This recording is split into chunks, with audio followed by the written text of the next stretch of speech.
سماعون للكذب اکالون للسحت فإن جاءوك فاحكم بينهم أو أعرض عنهم وإن تعرض عنهم فلن يضروك شيئا وإن حكمت فاحكم بينهم بالقسط إن الله يحب المقسطين۔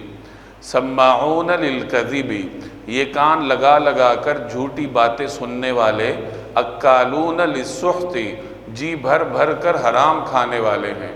فَإِن جَاءُوكَ، چنانچہ اگر یہ آپ کے پاس آئیں، فَاحْكُمْ بَيْنَهُمْ، تو چاہے ان کے درمیان فیصلہ کیجئے، او اعرض عنہم، اور چاہے تو ان سے منہ موڑ لیجئے، وَإِن تُعْرِضْ عَنْهُمْ، اگر آپ ان سے منہ موڑیں گے، فَلَن يَضُرُّوكَ شَيْئًا، تو جی آپ کو کوئی نقصان نہیں پہنچا سکیں گے، وَإِنْ حَكَمْتَ، اور اگر فیصلہ کرنا چاہیں، فَاحْكُمْ بَيْنَهُمْ بِالْقِسْطِ، تو انصاف کے ساتھ فیصلہ کیجئے، إِنَّ اللَّهَ يُحِبُّ الْمُقْسِطِينَ، یقیناً اللہ تعالیٰ انصاف کرنے والوں سے محبت کرتا ہے۔ گزشتہ آیت میں ان یہود کا حال بیان ہوا جو رسول اللہ صلی اللہ علیہ وسلم کے پاس فیصلہ کرنے آئے تھے، اور فیصلہ کرنے کے لیے ان کے آنے کا مقصد یہ تھا کہ شاید ہمیں شریعت اسلامیہ میں کوئی چھوٹ مل جائے۔ تو قرآن کریم نے ان کے اس طرز عمل کی نفی فرمائی، اور پچھلی آیت میں ان کے کچھ مذموم صفات کو بیان کیا کہ یہ جھوٹ کو سننے کے عادی ہیں، اور اسی طریقے سے یہ دربار نبوی میں آتے ہیں تو اس مقصد سے آتے ہیں کہ یہاں کوئی ایسی بات مل جائے جس کو بنیاد بنا کر مسلمانوں کے خلاف پروپیگنڈا کریں، اور یہود کے اس طرز عمل کو بیان کر کے نبی کریم صلی اللہ علیہ وسلم سے فرمایا گیا، لا يحزنك الذين يسارعون في الكفر، کہ یہ جو لوگ کفر میں آگے بڑھتے ہیں، جلدی کرتے ہیں، ان کا طرز عمل آپ کو غمگین نہ کرے، کیونکہ یہ وہ لوگ ہیں جنہوں نے اپنے خیر کو ختم کیا ہے، یہ مجسم شر بن چکے ہیں، ان کی ہدایت کا کوئی امکان ہی نہیں ہے۔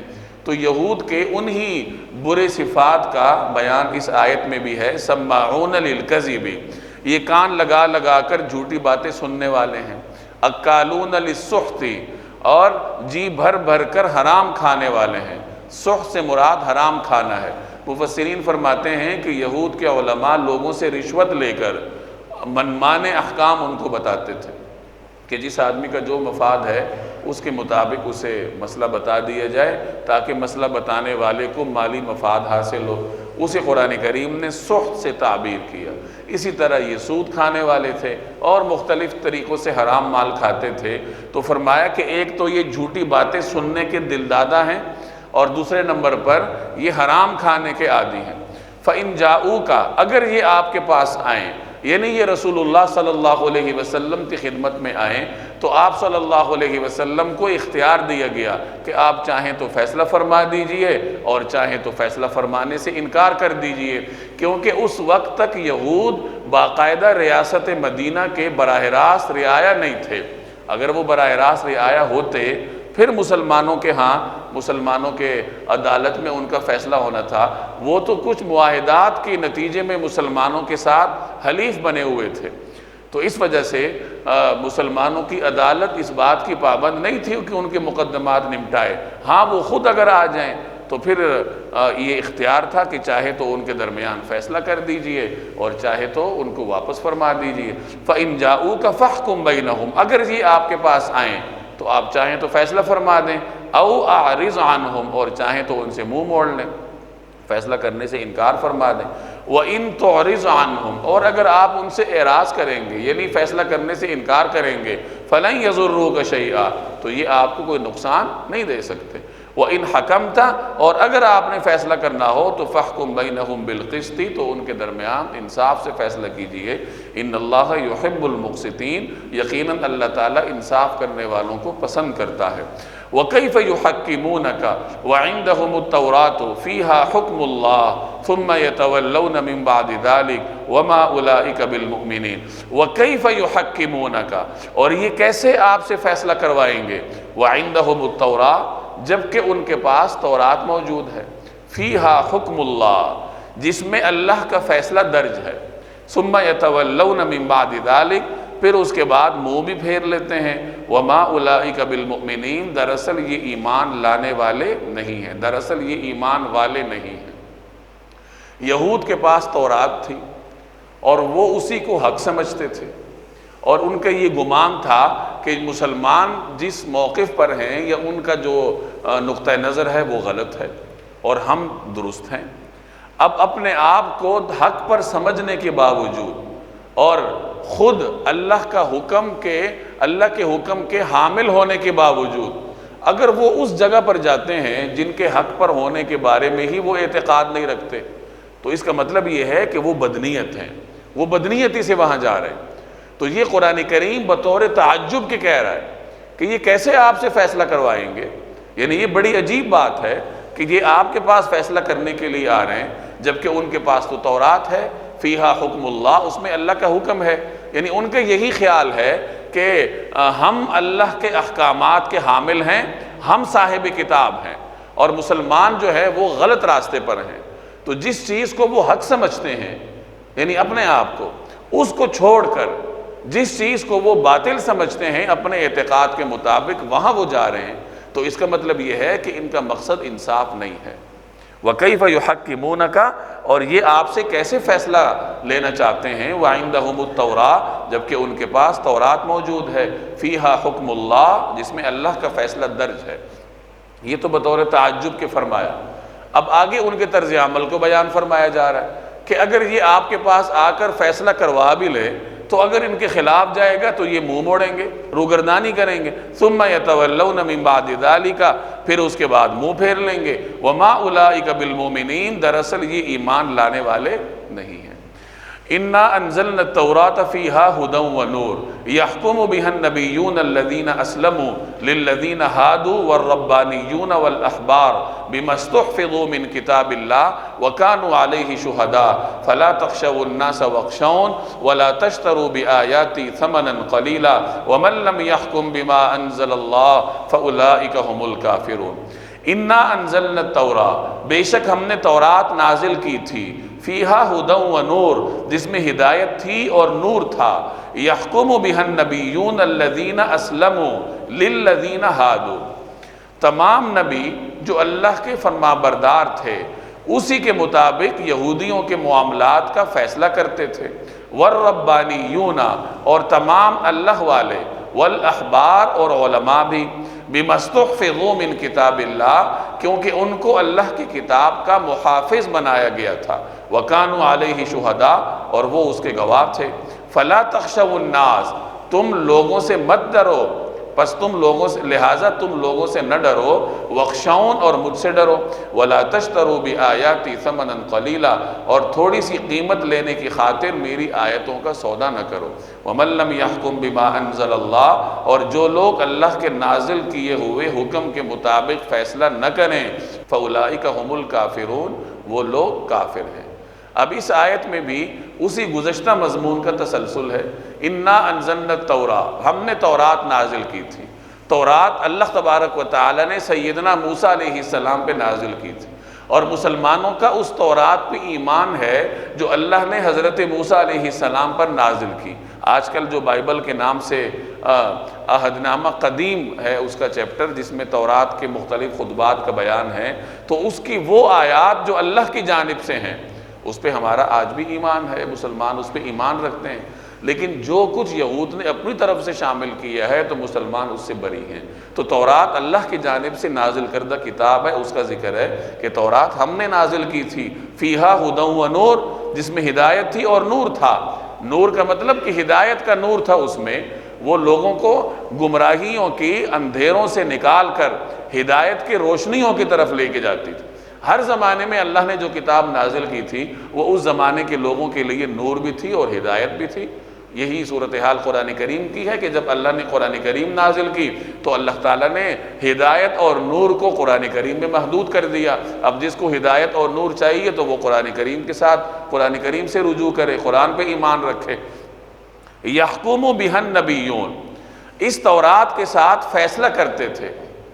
کون کرتے تھے؟ انبیاء، النبیون، انبیاء۔ یاد رکھیے حضرت موسیٰ علیہ السلام پر تورات نازل ہوئی، حضرت عیسیٰ علیہ السلام پر انجیل نازل ہوئی، اور ان دونوں پیغمبروں کے درمیان بہت سارے ایسے پیغمبر تشریف لائے ہیں جو بنی اسرائیل کی طرف مبعوث ہوئے، جنہیں الگ کتاب نہیں دی گئی، وہ تورات ہی کے پابند تھے۔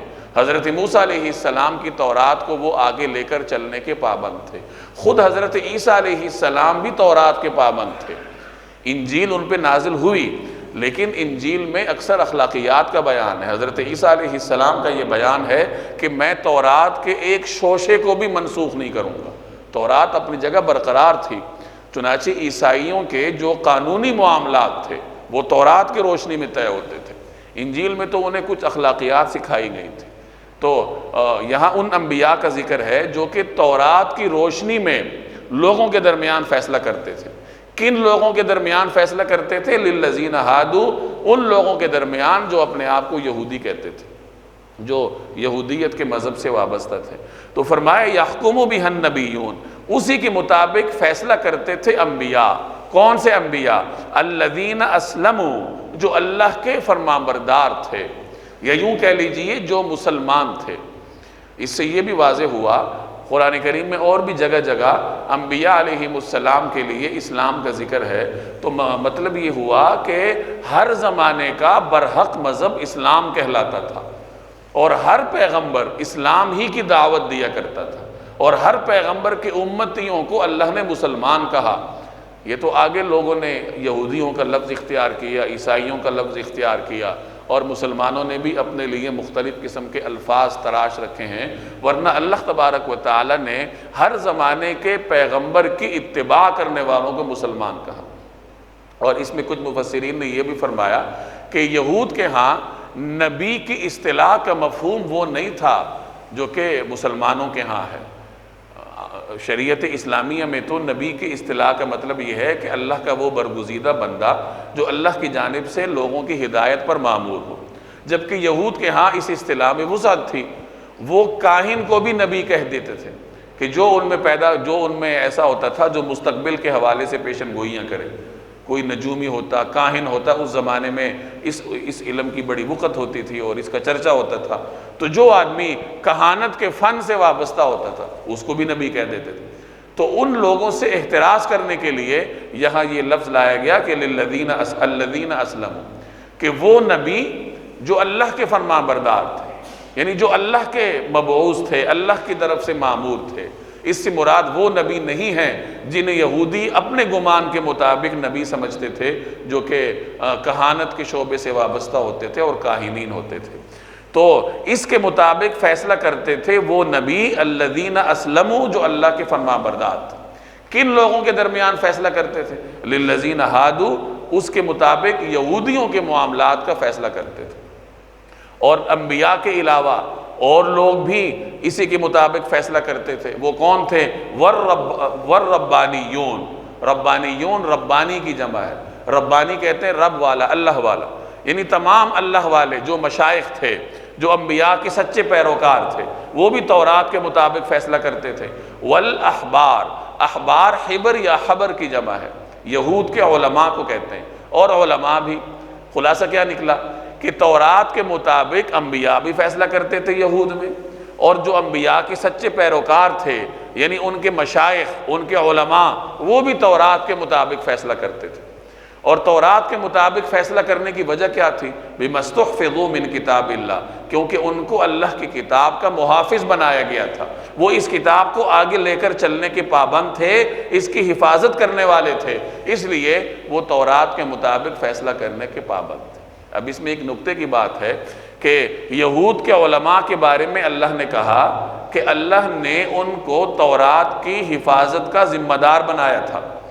مسلمان علماء کے بارے میں یہ نہیں کہا، بلکہ خود اللہ نے اپنے بارے میں فرمایا اِنَّا نَحْنُ نَزَّلْنَا الذِّكْرَ وَإِنَّا لَهُ لَحَافِظُونَ، ہم ہی نے یہ ذکر نازل کیا اور ہم ہی اس کی حفاظت کرنے والے ہیں۔ تو تورات یہود کے علماء کے سپرد ہوئی، اس کی حفاظت ان کی ذمہ داری ٹھہری، تو انہوں نے کوتاہی کی۔ انسان خطا کا پتلا ہے، اور قرآن کریم کو اللہ نے امت کے علماء کے سپرد نہیں کیا، بلکہ اس کی حفاظت کی ذمہ داری اللہ نے خود اٹھائی ہے۔ اس لیے قرآن کریم محفوظ ہے اور قیامت تک محفوظ رہے گا۔ وَكَانُوا عَلَيْهِ شُهَدَاءَ، اور وہ اس کے گواہ تھے۔ فَلَا تَخْشَوُا النَّاسَ، لہٰذا اے یہودیوں لوگوں سے مت ڈرو۔ لوگوں سے ڈر کر فیصلے نہ کرو، وَخْشَوْنِی، بلکہ مجھ سے ڈرو، یعنی اللہ کا خوف اپنے دل میں رکھ کر فیصلہ کرو اور ہدایت کے راستے پہ چلو۔ وَلَا تَشْتَرُوا بِآيَاتِي ثَمَنًا قَلِيلًا، اور تھوڑی سی قیمت لینے کی خاطر میری آیات کا سودا نہ کرو، کہ لوگوں سے چند ٹکے لے کے تم انہیں ان کے منمانے احکامات بتلاتے ہو، ایسا نہ کرو۔ وَمَن لَّمْ يَحْكُم بِمَا أَنزَلَ اللَّهُ، اور جو لوگ اللہ کے نازل کیے ہوئے حکم کے مطابق فیصلہ نہ کریں، فَأُولَٰئِكَ هُمُ الْكَافِرُونَ، وہ لوگ کافر ہیں۔ ایک آدمی اللہ کے نازل کردہ حکم پر ایمان ہی نہیں رکھتا اور اس کے مطابق فیصلہ بھی نہیں کرتا تو وہ کافر ہے۔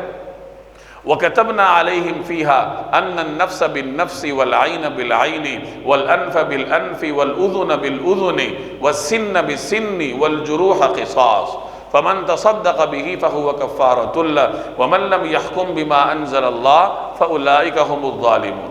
وَكَتَبْنَا عَلَيْهِمْ فِيهَا، اور ہم نے اس تورات میں ان کے لیے یہ حکم لکھ دیا تھا، ان النفس بالنفس، کہ جان کے بدلے جان، والعین بالعین، آنکھ کے بدلے آنکھ، والانف بالانف، ناک کے بدلے ناک، والاذن بالاذن، اور کان کے بدلے کان، والسن بالسن، اور دان کے بدلے دان، والجروح قصاص، اور زخموں کا بھی بدلہ لیا جائے گا۔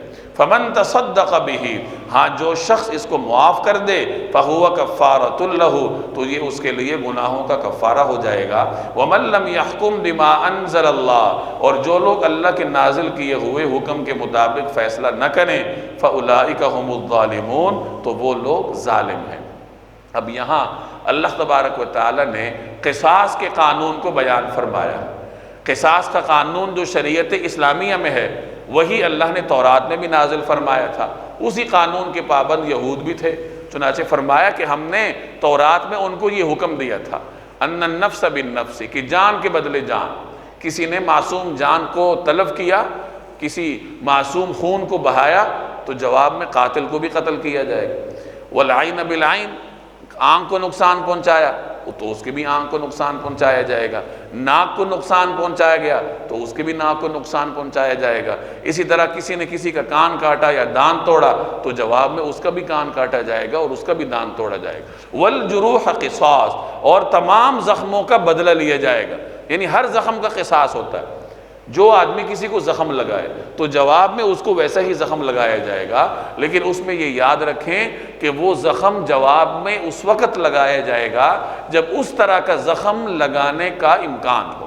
بعض اوقات ایک آدمی کسی کو ایسا زخم لگا بیٹھتا ہے کہ بالکل اسی طرح کا زخم اس کو جواب میں لگانا ممکن نہیں رہتا، ہڈی میں کمی بیشی ہو جاتی ہے یا اور کوئی مسئلہ ہو جاتا ہے، تو جہاں مساوات ممکن نہ ہو تو وہاں پھر قصاص نہیں ہوتا، وہاں پھر دیت دینی پڑتی۔ تو زخموں میں اس وقت قصاص ہوتا ہے جب بعینہ ہی اسی طرح کا زخم لگانا اس مجرم کے لیے، مجرم کو اسی طرح کا زخم لگانا ممکن ہو تو وہاں قصاص لیا جائے گا، ورنہ پھر اس کو دیت کا پابند کیا جائے گا۔ تو یہی اللہ نے یہود پر بھی قانون لاگو کیا تھا اور اسی قانون کا پابند اللہ نے مسلمان کو بھی بنایا۔ اس آیت کا ایک خاص شان نزول ہے۔ مدینہ منورہ میں یہود کے دو قبائل آباد تھے، ایک بنو نذیر اور دوسرا بنو قریظہ، ویسے اور بھی قبائل تھے، بنو قینقاع بھی تھا، لیکن بنو نذیر اور بنو قریظہ کے درمیان ایک خاص معاہدہ تھا جو مفسرین نے اس آیت کے ضمن میں بیان کیا۔ بنو نذیر ذرا طاقتور قبیلہ تھا، یہ مالدار لوگ تھے، بنو قریظہ نسبتاً کمزور قبیلہ تھا۔ تو یہود نے، ان دونوں قبائل نے آپس میں یہ طے کیا تھا کہ اگر بنو نذیر کا کوئی شخص بنو قریظہ کے شخص کو قتل کر دے، قاتل بنو نذیر کا ہے، وہ طاقتور قبیلہ ہے، مقتول کمزور قبیلے کا ہے، لہذا اس خاص صورت میں قاتل کو قصاصاً قتل نہیں کیا جائے گا، بلکہ اس کو مقتول کے گھرانے کو دیت دینے پر ہی اکتفا کر لیا جائے گا۔ اور اگر معاملہ دوسری جانب سے ہو کہ بنو قریظہ کا کوئی آدمی بنو نذیر کے آدمی کو قتل کر دے، اب یہاں قاتل کمزور ہے، مقتول مضبوط گھرانے کا ہے، تو قاتل کو پابند کیا گیا کہ تمہیں قصاصاً قتل بھی کیا جائے گا اور تم سے دیت بھی وصول کی جائے گی، یعنی قاتل کے گھرانے سے دیت بھی وصول کی جائے گی اور قاتل کو قتل بھی کیا جائے گا۔ تو یہ ظالمانہ قانون انہوں نے بنایا تھا آپس میں ہی، یہود کے دونوں قبائل تھے۔ تو ایک مرتبہ اسی طرح کا معاملہ ہوا، تو بنو نذیر کا قاتل تھا اور بنو قریظہ کا مقتول تھا، تو یہود نے ان سے مطالبہ کیا کہ تم لوگ قصاصاً قتل کے لیے بھی قاتل کو پیش کرو اور دیت بھی دو۔ انہوں نے انصاف کے لیے رسول اللہ صلی اللہ علیہ وسلم سے رجوع کیا، کیونکہ انہیں یقین تھا کہ مسلمانوں کے ہاں سے تو ہمیں انصاف ہی ملے گا۔ بنو نذیر کو یہ خدشہ ہوا کہ کہیں ہمارے خلاف فیصلہ نہ آ جائے، تو انہوں نے رسول اللہ صلی اللہ علیہ وسلم کے دربار میں تصفیہ کے لیے جانے سے پہلے آپ صلی اللہ علیہ وسلم کی رائے اور عندیہ معلوم کرنا چاہا کہ نبی کریم صلی اللہ علیہ وسلم کیا فیصلہ فرمائیں گے، کسی طریقے سے ہمیں معلوم ہو جائے تاکہ اگر ہمارے حق میں ہونا ہے تو ہم چلے جائیں اور اگر ہمارے خلاف ہونا ہے تو ہم نہ جائیں۔ تو اس پر اللہ نے پھر یہ آیت نازل کی کہ تم لوگ اس طرز عمل کو اپنا کر ظلم کا ارتکاب کر رہے ہو۔ تمہارے خود تورات میں قانون موجود ہے کہ نفس کے بدلے میں نفس، جان کے بدلے میں جان۔ یہ جو تم نے بنو قریظہ کو کمزور سمجھ کر جان کے بدلے میں جان اور دیت دونوں لاگو کی ہوئی ہیں، یہ ظلم ہے، اس ظلم سے باز آ جاؤ۔ تو اس طریقے سے اللہ تبارک و تعالیٰ نے یہاں قصاص کے قانون کو بیان فرمایا۔ آگے فرمایا فَمَن تَصَدَّقَ بِهِ فَهُوَ كَفَّارَةٌ لَهُ، کہ جو شخص اس کو معاف کر دے، کس کو معاف کر دے؟ بدلے کو معاف کر دے، فَهُوَ كَفَّارَةٌ لَهُ، تو یہ اس کے لیے گناہوں کا کفارہ ہو جائے گا۔ تو چونکہ یہ قصاص کا قانون ہے، اس لیے یہاں پر جو وارث ہے یا جس پہ ظلم ہوا ہے وہ اس کو معاف کرنے کا اختیار رکھتا ہے، اور اسے ترغیب دی گئی کہ اگر تم ظالم کو معاف کر دو گے تو یہ تمہارے لیے تمہارے گناہوں کا کفارہ ہو جائے گا۔ فَمَن تَصَدَّقَ بِهِ، کہ جو شخص اس کو یعنی بدلے کو معاف کر دے وہ یہ اس کی طرف سے صدقہ شمار ہوگا، اس لیے لفظ میں تصدقہ کا استعمال ہو، فَهُوَ كَفَّارَةٌ لَهُ، تو یہ اس کے لیے گناہوں کا کفارہ ہو جائے گا۔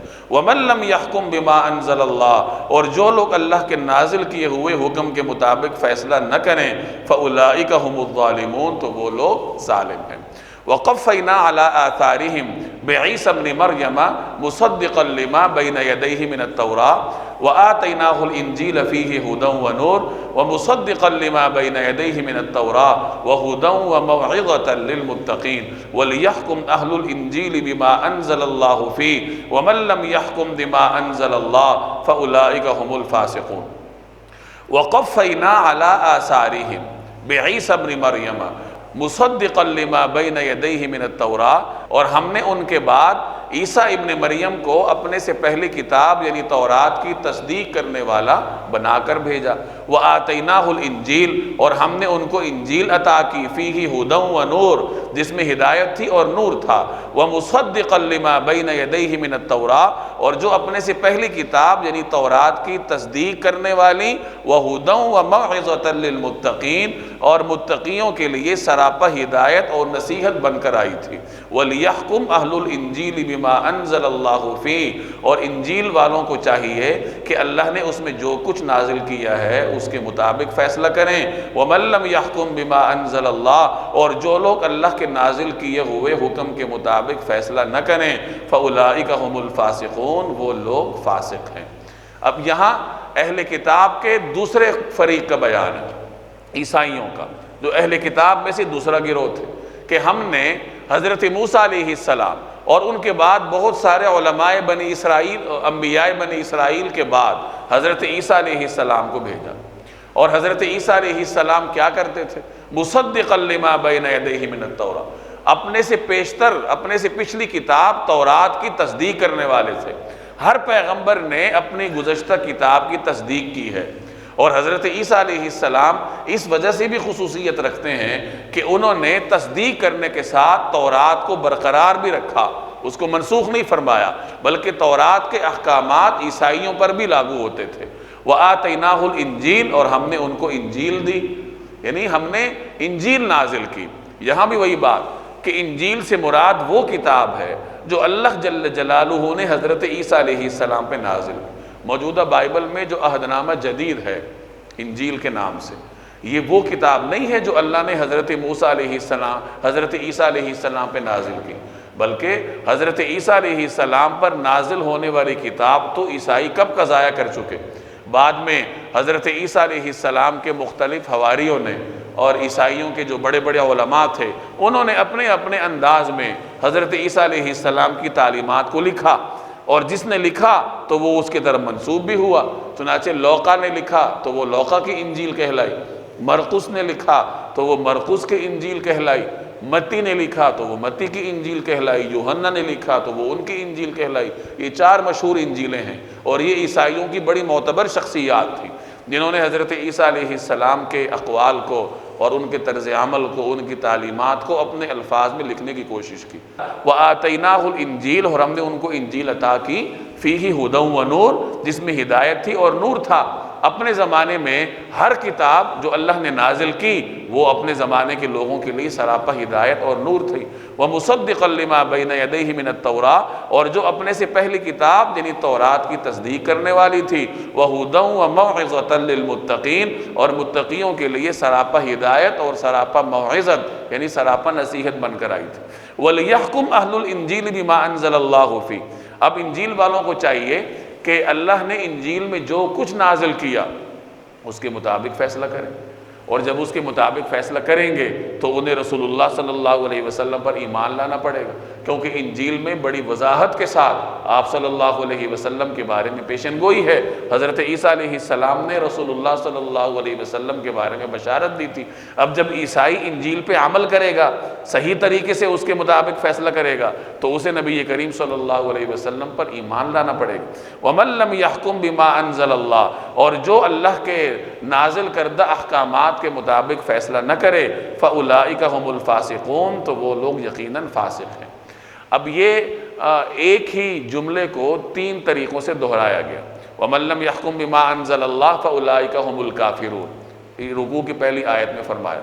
آگے فرمایا وَمَن لَّمْ يَحْكُم بِمَا أَنزَلَ اللَّهُ فَأُولَٰئِكَ هُمُ الظَّالِمُونَ، اور یہاں فرمایا فَأُولَٰئِكَ هُمُ الْفَاسِقُونَ۔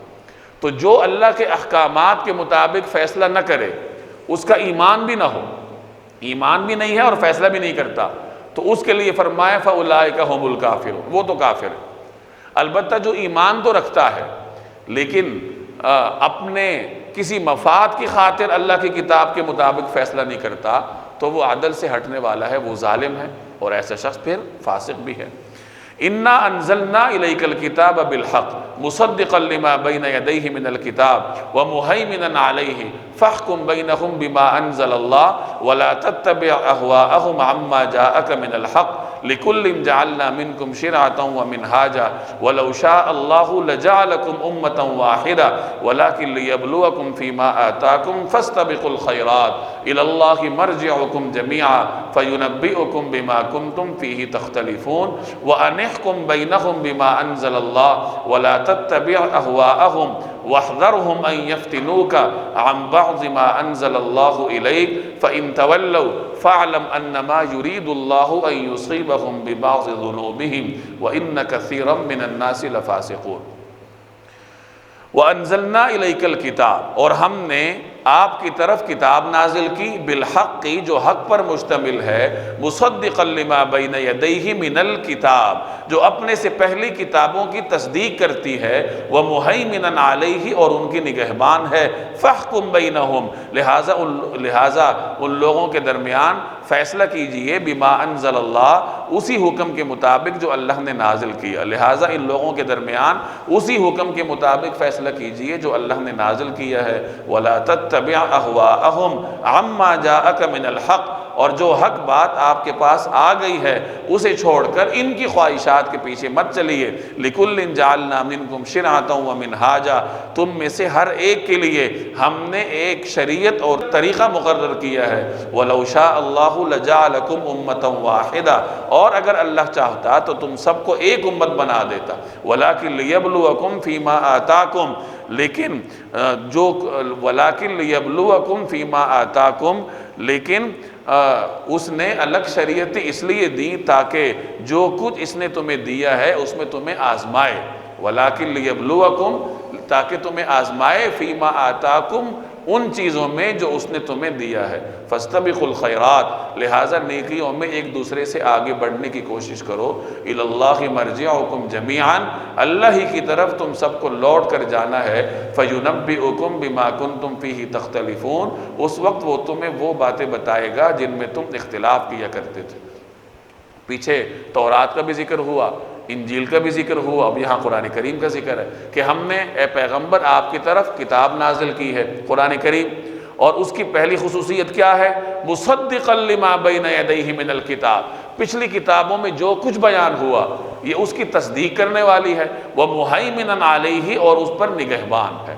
اب یہاں دو باتیں سمجھ لیجیے۔ پہلی بات یہ کہ اللہ نے یہاں پچھلی کتابوں کے لیے الکتاب کا لفظ استعمال کیا، مصدقا لما بین یدیہ من الکتاب، کہ جو پیچھے الکتاب میں جو کچھ ہے قرآن کریم اس کی تصدیق کرنے والی۔ یہ نہیں فرمایا کہ پچھلی تمام کتابوں میں، تمام صحائف میں جو کچھ ہے، بلکہ لفظ الکتاب بیان فرمایا۔ تو مفسرین فرماتے ہیں کہ اس سے ایسا معلوم ہوتا ہے کہ اللہ نے جو بھی وحی نازل کی ہے تمام انبیاء پر، وہ تمام وحی ایک کتاب کی طرح ہے، کہ ایک ہی مصنف کی جانب سے، ایک ہی ذات کی جانب سے، اللہ کی جانب سے ہے، اور اپنے اپنے زمانے کے لوگوں کے حالات کے پیش نظر اس میں مختلف احکامات بیان ہوتے رہے۔ جیسے ایک کتاب ہوتی ہے، اس کے مختلف ابواب ہوتے ہیں، ہر باب کی اپنی صفت ہوتی ہے، تو اسی طرح یہ تمام جو اللہ نے کتابیں نازل کی ہیں یہ بھی گویا کہ ایک الکتاب ہے، اللہ کی جانب سے احکامات ہیں، اور اللہ تبارک و تعالی ہی کی جانب سے ہیں، اور ہر امت کی مصلحت کے پیش نظر اللہ نے نازل کی۔ ایک یہ بات۔ دوسری یہ بات کہ قرآن کریم کے لیے لفظ استعمال ہوا مہیمن۔ مہیمن کہتے ہیں نگہبان کو، نگران کو، محافظ کو۔ مفسرین فرماتے ہیں کہ قرآن کریم میں گزشتہ تمام کتابوں کا خلاصہ آ چکا ہے، اور جب گزشتہ تمام کتابوں کا خلاصہ آ گیا تو گویا قرآن کریم تمام کتابوں کا محافظ ہے، کہ تمام کتابوں کی تعلیمات مختصر طریقے سے قرآن کریم میں آ گئیں۔ اب اگر تورات نہیں ہے، انجیل نہیں ہے، زبور نہیں ہے، یا دیگر صحائف نہیں ہیں، تو ان کے نہ ہونے سے نقصان اس لیے نہیں ہے کہ ان کی جو تعلیمات تھی اللہ نے قرآن کریم میں بیان کری۔ اور اس میں ایک نقطے کی بات یہ ہے کہ اللہ نے اپنی کتاب نازل کرنی شروع کی، قرآن کریم پہ اس کی تکمیل ہوئی، اور جب قرآن کریم پہ اس کی تکمیل ہوئی تو اس کی حفاظت کی ذمہ داری بھی اللہ نے لی، کیونکہ اس کو محفوظ کرنے کا مطلب یہ ہے کہ اللہ نے اب تک جو کچھ نازل کیا ہے اللہ نے اس کو محفوظ کر دیا۔ تو فرمایا کہ مصدقا لما بین یدیہ من الکتاب، جو اپنے سے پچھلی کتابوں کی تصدیق کرتی ہے، ومہیمنا علیہ، اور ان کی نگہبان ہے۔ نگہبان کس طرح ہے کہ قرآن کریم میں ان کا خلاصہ آ گیا۔ فَاحْكُمْ بَيْنَهُمْ بِمَا أَنزَلَ اللَّهُ، لہٰذا آپ ان کے درمیان فیصلہ کیجئے اسی قانون کے مطابق جو اللہ نے قرآن کریم میں آپ پر نازل کیا۔ وَلَا تَتَّبِعْ أَهْوَاءَهُمْ عَمَّا جَاءَكَ مِنَ الْحَقِّ، اور جو حق بات آپ کے پاس آ چکی ہے اس کو چھوڑ کر ان کی خواہشات کے پیچھے مت چلیے۔ یعنی جس طرح یہود چاہتے ہیں کہ فیصلہ ہو، ویسے فیصلہ مت فرمائیے، بلکہ جو اللہ نے قرآن میں نازل کیا ہے اسی کے مطابق فیصلہ کیجئے۔ لِكُلٍّ جَعَلْنَا مِنْكُمْ شِرْعَةً وَمِنْهَاجًا، تم میں سے ہر ایک کے لیے ہم نے ایک شریعت اور طریقہ مقرر کیا ہے۔ اب پیچھے اللہ نے فرمایا، پیچھے بیان ہوا کہ تمام امتوں کو جو اللہ نے وحی دی ہے وہ ایک اللہ کی جانب سے ہے، اور گویا کہ وہ ایک کتاب کی طرح ہے۔ تو کسی کے ذہن میں سوال ہو سکتا تھا کہ پھر اللہ تبارک و تعالی امت ہی ایک بنا دیتا، شریعت بھی ایک ہوتی، طریقہ بھی ایک ہوتا۔ تو یہاں اسی سوال کا حل ہے کہ ہم نے تم میں سے ہر ایک کے لیے الگ طریقہ مقرر کیا، الگ شریعت اس کو دی، اور آگے اس کی تفصیل ہے۔ اگر اللہ چاہتا لَجَعَلَكُمْ أُمَّةً وَاحِدَةً، تو تمہیں ایک امت بنا دیتا۔ تمہیں ایک امت نہیں بنایا، ایک شریعت کا حامل تمام انسانوں کو نہیں بنایا۔ کیوں؟ کیونکہ اللہ کے پیش نظر یہ مصلحت تھی کہ لوگوں کو آزمائش میں ڈالا جائے، لوگوں کو آزمایا جائے کہ آیا وہ اللہ کی جانب سے حق کو قبول کرتے ہیں یا اپنے آباء و اجداد کے طریقہ کار پر اصرار کرتے ہیں۔ جیسے یہود تھے، جمے ہوئے تھے کہ جو کچھ ہمارے آباء و اجداد کے پاس تھا حق تو وہی ہے، آزمائش میں رہ گئے۔ آزمائش یہی تھی کہ اب قرآن کریم کو قبول کریں، کیونکہ اپنے وقت کے لیے اللہ تبارک و تعالی نے اس کو ہدایت اور نور بنا کر بھیجا، لیکن وہ اس آزمائش میں رہ گئے۔ تو ایک تو اللہ نے مختلف امتوں کو مختلف شریعتیں اس لیے دی کہ اللہ کے پیش نظر آزمائش تھی، جس کا ذکر یہاں ہے وَلَٰكِن لِيَبْلُوَكُمْ فِي مَا آتَاكُمْ، کہ وہ تمہاری آزمائش کرنا چاہتا تھا اس چیزوں میں، ان چیزوں میں جو اس نے تمہیں دی تھی۔ اور اسی طریقے سے اللہ نے مختلف شریعتیں اس لیے بھی بنائیں کہ ہر زمانے کے انسانوں کا شعور الگ تھا۔ پچھلے سبق میں آپ نے پڑھا آدم علیہ السلام کے زمانے کے لوگوں کا شعور یہ تھا کہ قابیل کو یہ پتہ نہیں تھا کہ میت کو دفنانا کیسے، کیونکہ ابھی کائنات اپنے آغاز میں تھی، اور اس امت کو اللہ نے وہ احکامات دیے جو کہ ایک مکمل شعور والے کو دیے جاتے ہیں۔ اب اگر اس امت کے احکامات آدم علیہ السلام کی امت کو دے دیے جاتے تو مشکل میں ہو جاتے، اور اسی طرح ان کے احکامات اس امت کو دے دیے جاتے پھر بھی مشکل ہو جاتی۔ تو چونکہ ہر زمانے کے لوگوں کی شعوری سطح الگ الگ تھی، اللہ کی مصلحتیں مختلف تھیں، تو اللہ تبارک و تعالیٰ نے ان مصالح کے پیش نظر ایک کتاب نازل نہیں کی، بلکہ ہر پیغمبر کو جو اللہ نے رسول بھیجے انہیں الگ الگ صحائف دیے، الگ الگ شریعتیں دیں۔ البتہ اتنی بات ضرور ہے کہ بنیادی احکامات تمام انبیاء کے ایک جیسے تھے، بنیادی عقائد ایک جیسے تھے، البتہ ان کی جزیات میں اختلاف تھا۔ فاستبقوا الخیرات، لہٰذا نیکیوں میں ایک دوسرے سے آگے بڑھنے کی کوشش کرو، یعنی تمہارا میدان یہ ہے کہ نیکیوں میں آگے بڑھو، ادھر ادھر کی چیزوں میں بحث کرنے کی بجائے کوشش کرو کہ اپنے آپ کو اعمال میں دوسروں سے آگے لے کر جاؤ۔ اللہ نے مال کے میدان میں مقابلے کی اجازت نہیں دی، دنیاوی میادین میں مقابلے کی اجازت نہیں ہے، مذہبی میدان میں مقابلے کی اجازت ہے کہ ایک دوسرے سے اعمال میں آگے بڑھو کہ فلاں نے اتنے اعمال کیے تو میں اتنے کروں گا، لیکن مقصد ریاکاری نہ ہو۔ وَأَنِ احْكُم بَيْنَهُم بِمَا أَنزَلَ اللَّهُ، اور ان کے مطابق اسی اور لوگوں کے درمیان اسی حکم کے مطابق فیصلہ کیجئے جو اللہ نے نازل کیا ہے۔ وَلَا تَتَّبِعْ أَهْوَاءَهُمْ، اور ان کی خواہشات کی پیروی مت کیجئے۔ وَاحْذَرْهُمْ، اور ان کی اس بات سے بچ کر رہیے، أَن يَفْتِنُوكَ، کہ کہیں وہ آپ کو أَن يَفْتِنُوكَ عَن بَعْضِ مَا أَنزَلَ اللَّهُ إِلَيْكَ، کہ وہ آپ کو فتنے میں ڈال کر کسی ایسے حکم سے ہٹا دیں جو اللہ نے آپ پر نازل کیا ہے۔ فَإِن تَوَلَّوْا فَاعْلَمْ أَنَّمَا يُرِيدُ اللَّهُ أَن يُصِيبَهُم بِبَعْضِ ذُنُوبِهِمْ، اگر وہ منہ موڑیں، فَاعْلَمْ، تو جان رکھو، أَنَّمَا يُرِيدُ اللَّهُ أَن يُصِيبَهُم بِبَعْضِ ذُنُوبِهِمْ، کہ اللہ نے ان کے بعض گناہوں کی وجہ سے ان کو مصیبت میں مبتلا کرنے کا ارادہ کر رکھا ہے۔ وَإِنَّ كَثِيرًا مِّنَ النَّاسِ لَفَاسِقُونَ، اور ان لوگوں میں سے بہت سے فاسق ہیں۔ اب اس میں ہدایت یہ دی جا رہی ہے کہ قرآن کریم کے مطابق فیصلہ کیجئے، یہود کی خواہشات کو مت دیکھیے، اور آگے رسول اللہ صلی اللہ علیہ وسلم کو ایک ہدایت دی کہ جب یہ یہود آپ کے پاس فیصلہ کرنے کے لیے آئیں تو یہ دیکھ لیجئے کہ کہیں یہ آپ کو صحیح راستے سے ہٹا نہ دیں۔ اب یہاں مفسرین فرماتے ہیں کہ اس سے یہ معلوم ہوتا ہے کہ ایک تو عقیدہ عصمت ہے کہ پیغمبر سے غلطی کا صدور نہیں ہو سکتا، لیکن اس غلطی سے مراد وہ غلطی ہے جو جان بوجھ کے ہو۔ البتہ سہون پیغمبر ایسا فیصلہ کر سکتے ہیں کہ جو کہ اللہ کے ہاں درست نہ ہو، یہ الگ بات ہے کہ پھر اللہ تبارک و تعالیٰ اس فیصلے پر پیغمبر کو برقرار نہیں رکھتا، بلکہ وحی کی روشنی میں ان کی رہنمائی کر دیتا ہے۔ اس لیے فرمایا وَاحْذَرْهُمْ، اور ان کی اس بات سے بچ کر رہیے، أَن يَفْتِنُوكَ، کہ وہ آپ کو فتنے میں ڈال دیں۔ کس چیز سے؟ عَن بَعْضِ مَا أَنزَلَ اللَّهُ إِلَيْكَ، کسی ایسے حکم سے آپ کو ہٹا دیں جو اللہ نے آپ کی طرف نازل کیا ہو۔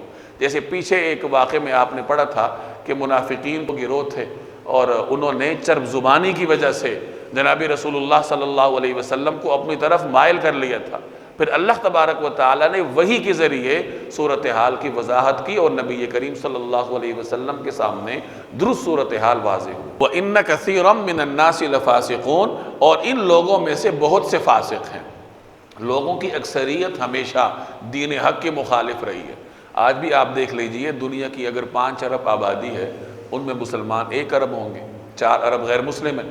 پھر 1 ارب مسلمانوں میں سے بھی ضروری نہیں ہے کہ وہ تمام مسلمان راہ راست پر چلنے والے ہوں، تو اچھے لوگ ہمیشہ دنیا میں کم ہوتے ہیں۔ اس لیے فرمایا وَإِنَّ كَثِيرًا مِّنَ النَّاسِ لَفَاسِقُونَ، اور ان لوگوں میں سے بہت سے فاسق ہیں۔ أَفَحُكْمَ الْجَاهِلِيَّةِ يَبْغُونَ وَمَنْ أَحْسَنُ مِنَ اللَّهِ حُكْمًا لِقَوْمٍ يُوقِنُونَ۔